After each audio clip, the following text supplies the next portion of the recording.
Alright, welcome people. Welcome to the Filthy Kitchen. I'm the Squadgeman. I got my tin foil down. I'm laying out some bacon strips. It is 10 to 9 in the morning. I just did my shoulders, lifting weights. My shoulders are toasted. I did 18 sets, 12 reps each exercise. The weights weren't overly heavy, but I'm not as strong as I used to be, so it was still a very good, I'd say tough, but you know, every workout is tough if you're doing it correctly, pushing yourself. So it was tough. Yeah, I'm tired. Very tired. I got a little dog down here watching me intently, hoping beyond hope that I drop a slice on the ground so he can pounce. That's all he wants to do.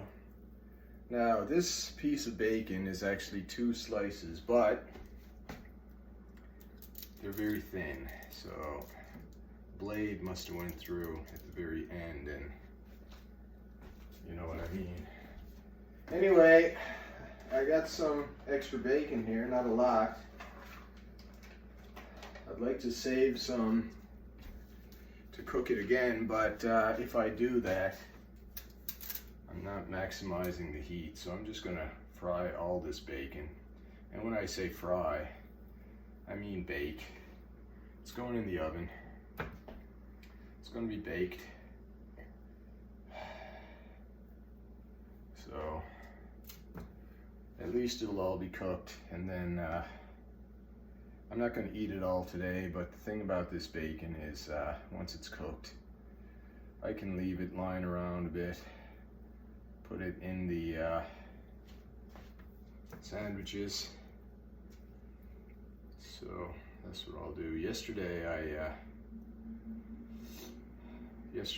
don't know if I mentioned this, but I think I did. I did my boxing. It was very good. I was going to ride the bike, but I'm glad I didn't. I needed the rest. I didn't get the rest I was hoping for last night. I'm quite tired today, but that's it. So now that I've got the weightlifting out of the way, I'll eat this food and take it easy for a bit, and later I'm going to ride the bike. So sometimes I ride the bike before I box, but you know, the theory of weightlifting is you should do your weights before you do your cardio. So I've been taking that into account lately, and I've been doing my weights first and cardio after. So yeah, today I did my weights. After I eat and digest, I'll let this food digest for a while. I'm gonna get this protein into my system after lifting weights. And then I'll take it easy for a few hours. It's only 9 o'clock in the day. And maybe early afternoon, I'll ride the bike. And then I'll chill out and wind down for a while. I've been watching some Mel Brooks movies. Last week I watched The Producers, 1967 I believe it was. They did a remake, I think in 2004 or something. That was more of a musical. That's why I mentioned the 67 version is the one I watched, because I don't want to confuse you guys into which one I watched and which one I didn't. So that was the one I watched. The original, the OG. So today, and by today I mean I started it yesterday, I watched Young Frankenstein. That was pretty good. few laughs. The oven just beeped. We all know what that means. Time to stick the bacon in. Woo! Blast of heat right in the eyes. Timer. I think I'll put it in for 20 minutes. No more. 20. 19 is probably fine. Yeah, maybe I'll change that to 19. Timer. I'll do it for 18 minutes. If it needs more, I can add more. Yes, Bibs. Oh, little dog is here doing his thing, being a pest. All right, so we gotta get the eggs going. Now, I just realized that I did not clean the frying pan. I wish I knew how to pause these videos while I made them, but I don't think there's a way to do that. I think it's just stop and go. So I would pause it and go clean this pan, but since I can't really do that, I think what I'll do is I'll just pour this water into the big frying pan and clean it this way. That way I can stay here with you guys and, you know, not run out to the bathroom. Oh, the dog is going towards the patio door. No, he's back. I didn't think he'd want to leave while I was cooking bacon. He's very vigilant when it comes to food preparation, especially meat. Although I gave him a few desiccated liver treats for dogs and a Dentibone, so he was quite happy about that. And he also got a little bit of my jam and bread, which I had for breakfast. I know, high in carbs, but I wanted some energy for lifting weights. So that's what I had. All right, move this side and dry this out. Whew, tired. That shoulder workout on little sleep did the job on me. I think I mentioned yesterday that I went to the supermarket to buy a frozen lasagna. For some reason, I was really in the mood for a lasagna.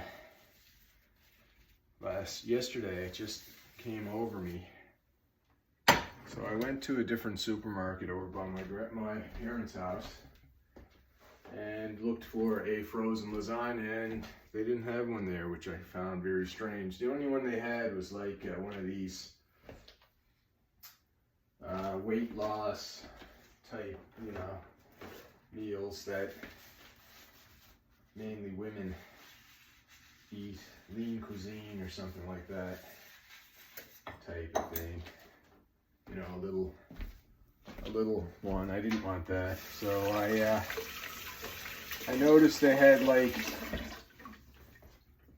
a little deli area that made Chinese food.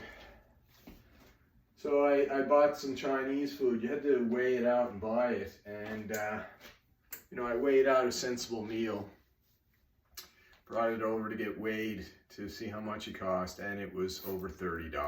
So I'm like, my God, the prices are insane. People saying that, oh, inflation's up 6%. No, it's not. That is a lie. That Chinese food should have cost probably $15 at most, and it was $30. Inflation, the prices have doubled, and that's the truth. Everything is out of this world. So basically every investment you have, every cent, everything you have saved is 50% of the value of what it should be right now. And anybody foolish enough to believe the inflation statistics where they say it's like 6%, that is a bald-faced lie. I can't afford anything. I mean, it is ridiculous.